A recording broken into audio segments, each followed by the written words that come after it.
Hello everybody and welcome to another episode of Nuts and Bolts, the World of Tanks ANZPL show. Tonight we've got a special treat. I'm joined by CJ from Adelaide Action X and JT from the Skorpions, both the champions of...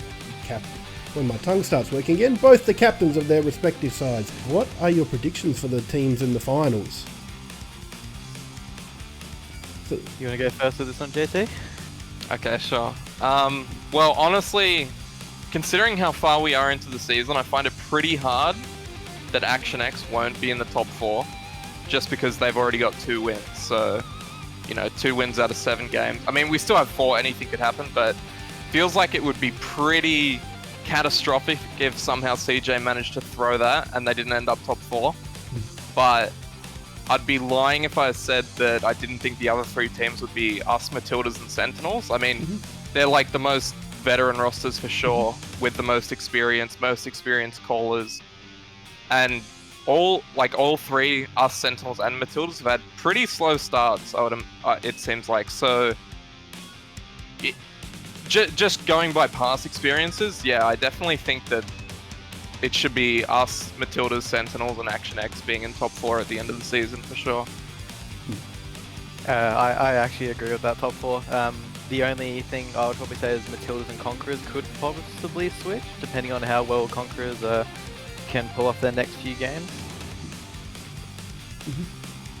That sounds like a pretty good set of predictions there. Like you say, there's the Sentinels. You're not quite sure where they've come, what's going on in that space. They've got the roster to win, so you think that they should be able to make the finals, and both yourself, JT, and you, CJ, you've got some solid teams behind you, and you can set up well, and get into those final playoffs.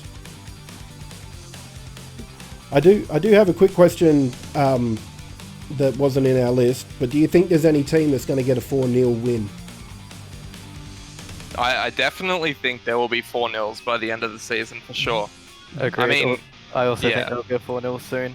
I feel like it's pretty inevitable to happen in one of the matches. I mean, there's so many matches in one season, right? It's just gonna, especially towards the end, last 2 weeks, when teams are out of playoff contention, guaranteed, maybe they won't care as much. Say the 8th place team plays the 1st place team in the last week. There's no chance that they can move, so maybe they don't even train that week or something, you know what I mean? So, could definitely happen there, but it also could just happen, like CJ was saying earlier with Sentinels, a little bit of luck in, you get lucky in two games, and then, you just win the other 2, it could easily be a 4-0, really, yeah.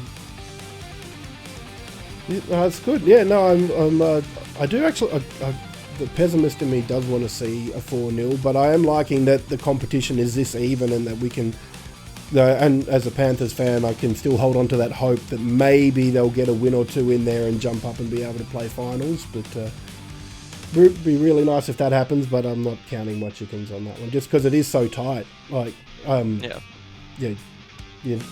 Those wins are worth their weight in gold at the moment.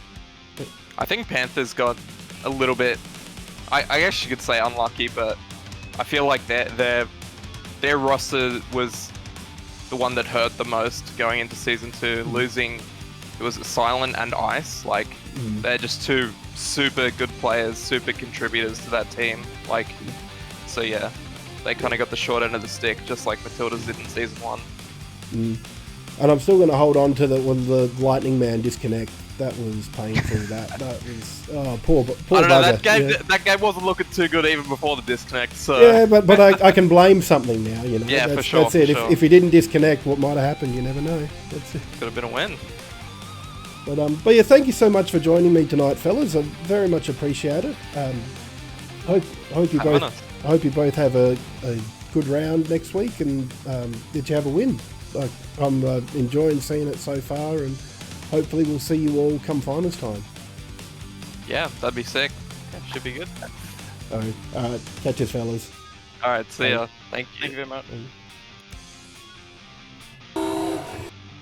All right. So thank you so much for JT and CJ for joining me tonight for World of... Oh, I need to look at the right camera now. For joining me. Now, coming up this week, we did the last week's review of the matches, and last week before the bye. So this time we're going to jump straight into this week's matches. So first up we have the Conquerors and the Skorpions. So our mate JT there facing off against probably a slightly unpredictable Conquerors. So that should be an interesting game, see what they can come up with their game strategies. My pick for game of the round, Adelaide Action X versus North Sydney Sentinels. So Action X sitting on top of the ladder there. North Sydney, I think they've still got something to play for. Coming off a loss, I think they'll be hurting a little bit. I think they'll want some redemption there. So that's going to be a great game to watch. And then the Auckland Archers versus Brisbane Bulldogs. So that will be another interesting game. But Bulldogs might be down the pack, but they're last year's premiers, so they're going to come up with something. Minor premiers. So I think that they've got something there that they might be able to pull out, even though they're equal 7th at the moment. And speaking of equal 7th, Perth Panthers versus Melbourne Matildas as well. So I'll be interested to see how that game goes too. Don't forget as well, daylight savings has finished now. So I'm pretty sure it's all finished. All the clocks went back at Easter. So while those times there still say Australian daylight savings time, just bear in mind that I'll have to double check those times. Pay attention to the World of Tanks ANZ Twitter page for the times, just to make sure that everything's all right there, and get the times. I don't want to steer you wrong with times there. So now it's time for this week's Tank Fact. So with this week's Tank Fact, we're going to take you back to April of 1993, right here in Perth, my hometown. A gentleman named Gary Allen Hayes decided that he would like a tank. There was a little bit more behind it than that, but simply put, he wanted a tank. He needed a tank. So he's gone down to the Irwin Barracks here in Perth and stolen an M113 APC. And he's driven it through Perth, just taken on a joyride. Driven through a police station, and driven through a whole heap of buildings, started circling the Houses of Parliament.